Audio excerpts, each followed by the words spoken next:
Hey guys, welcome back to physics. Today I'm going to kind of go over some of the problems that we're seeing here on conservation of momentum assignment. Okay, and hopefully this will be of some help whenever you go through the rest of the problems. I'm going to go through maybe two or three of them, and like I said, so real concept here is we got mass one, velocity one, which is essentially just momentum, right? Plus momentum of object two. All of this is before our collision. And that should equal to if we add those two momentums up after the collision, okay? So that's what we're doing. Let's go ahead and look at the first problem. When these two freight cars of different mass collide and couple, that means they link together, what's going to be their resultant velocity? Okay, so using that same thing, all we're doing is mass times velocity, m1v1 plus m2v2 equals after m1v1 plus m2v2. But, well, we noticed in this case, after the collision, notice they're linked together.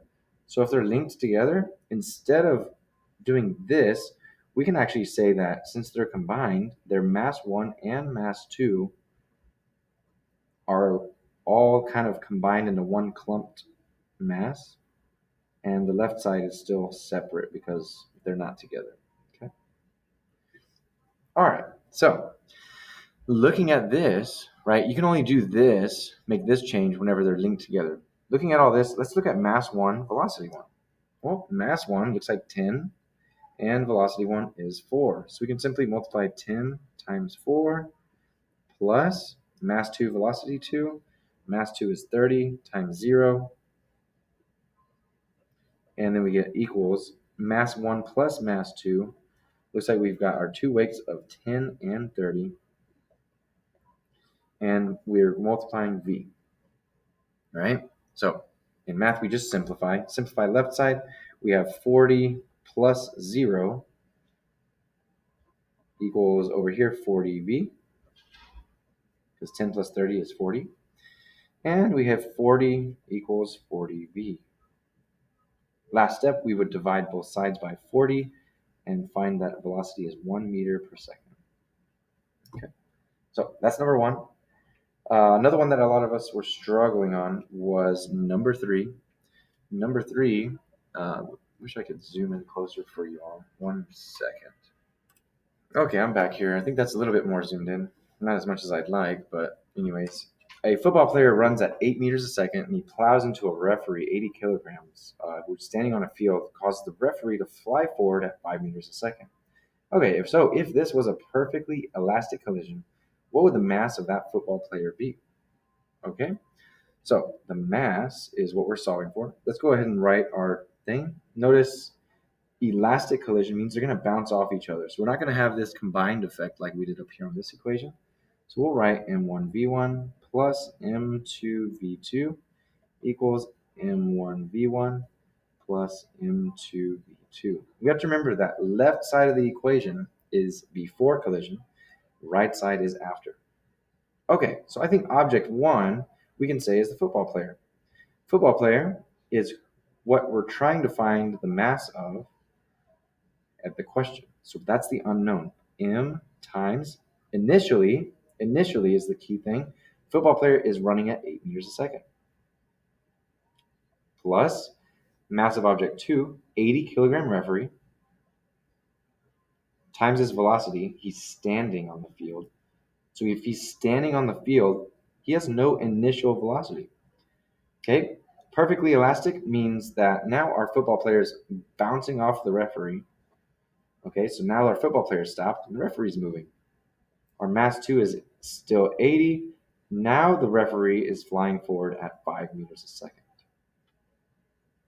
Okay, simplify.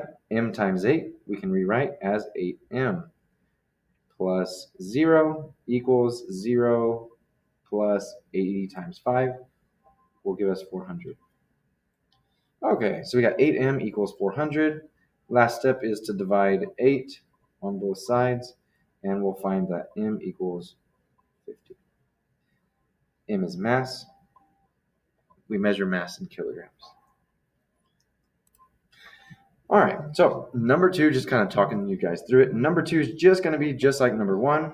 Same thing. Number 4 is going to be just like number 1 again. Notice we have an inelastic collision, means they stick together. Number 5 is going to be the same thing, just like number 1. We're sticking together, number 5. Number 6, they are sticking together again, so just like number 1. Okay. Number 7. Number 7 is a little bit different. This will be the last example that I go through. A 1,000 kilogram car is rolling down the street at 2.5 meters a second. How fast does the other car have to collide into it to bring it to a rest at 0 meters a second? So here's what's going on. M1 V1 plus, we're going to have our mass 2 times velocity 2 momentum. And we want at the end, we want to bring it to a rest. So if we want to bring it to a rest, and when cars crash, right? When cars crash, they crumple together, they stick together. If they stick together and they're both at rest, the end momentum will be 0. We want it all to equal 0. So M1, 1,000 kilogram car times velocity rolling down the street at 2.5 plus, how fast would a 2,500 kilogram car, 2,500, have to go?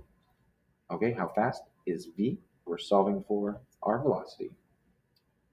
Okay, that's 2,500 plus 2,500 V equals 0. And now it's just some math to solve. Okay, solving with math, we want to get rid of the addition first. So we subtract. Okay, and we have 2,500 V equals negative 2,500. Last step, well, V is being multiplied. Remember, in math, to solve, we do the inverse. We do the opposite of multiply, which is divide both sides by 2,500. If we do that, we get V as negative 2,500 divided by 2,500, negative 1. All right, guys, I do realize that I went pretty fast on all that.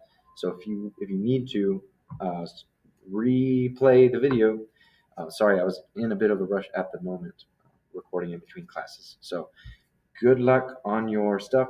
Email me if you have questions. Kind of talking about the back. This one's slamming 2 cars together. They couple. This one's just like number 1. Okay. Combined speed after the collision. 2 blocks moving in opposite direction. They stick together. Guys, most of these are stick together problems. Anytime it's sticking together, it's just like number 1. Explosion is just the opposite. They're stopped at the beginning and they're moving in the opposite. This one's talking about what's the speed of each of the cars as they move away from each other. Well, this one's not enough information. So let's go ahead and scratch off number 10 because it gives us the opposing momentums, but it doesn't give us anything about their masses other than maybe they're the same. And if they were the same mass, all that we could know possibly is that they would have the same speed. Okay. All right, guys. Good luck in your efforts. Goodbye.